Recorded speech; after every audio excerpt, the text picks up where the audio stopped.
How to improve your wealth और how to build your wealth. देखिए, किसी भी चीज़ को इम्प्रूव करने के लिए उसको मेजर करना बहुत ज़रूरी है। अगर आपको अपना वेट इम्प्रूव करना है तो आपको पता होना चाहिए एट प्रेजेंट आपका वेट कितना है।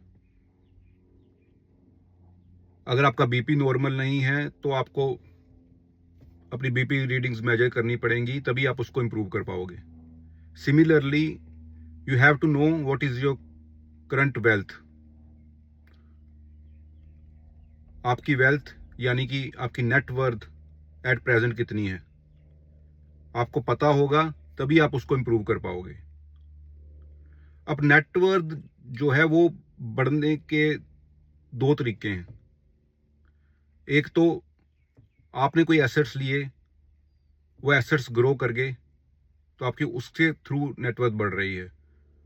दूसरी, आप अपनी इनकम को बढ़ा रहे हो, उससे सेविंग्स कर रहे हो और उस सेविंग्स को एसेट्स में डाल रहे हो। क्योंकि basically net worth is your assets minus your liabilities. तो आपके कोई भी एसेट्स हैं, आपका कैश है, एफडी है, घरों में आपने जो इन्वेस्ट किया है, स्टॉक्स हैं, कुछ भी है, दिस इज योर एसेट्स। और लाइबिलिटीज लाइक योर कार। अब कार, आपको नेटवर्थ जानने का फायदा क्या है कि आपको पता होगा कि किन चीज़ों पे पैसे खर्चने हैं और किन चीज़ों पे पैसे नहीं खर्चने, किन चीज़ों से आपकी नेटवर्थ बढ़ रही है और किन चीज़ों से आपकी नेटवर्थ कम हो रही है। अब car, you know, it's a depreciating thing. Showroom से लाते ही उसकी वैल्यू सर्टेन परसेंटेज गिर जाती है।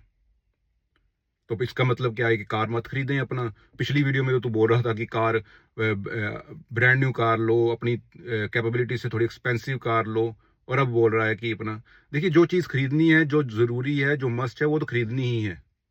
मगर इससे आपको एटलीस्ट ये होगा कि आप हर 3-4 साल में अपनी कार नहीं बदलते फिरेंगे, और आप क्लियर हो गए कि किन चीज़ों से आपकी नेटवर्थ कम हो रही है और किन चीज़ों से आपकी नेटवर्थ बढ़ रही है।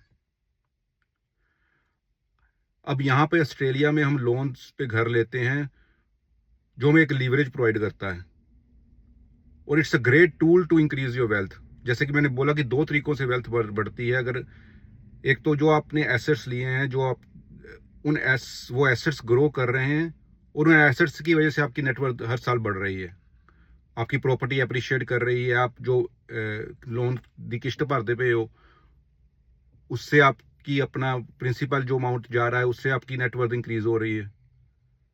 तो it's a great tool hair.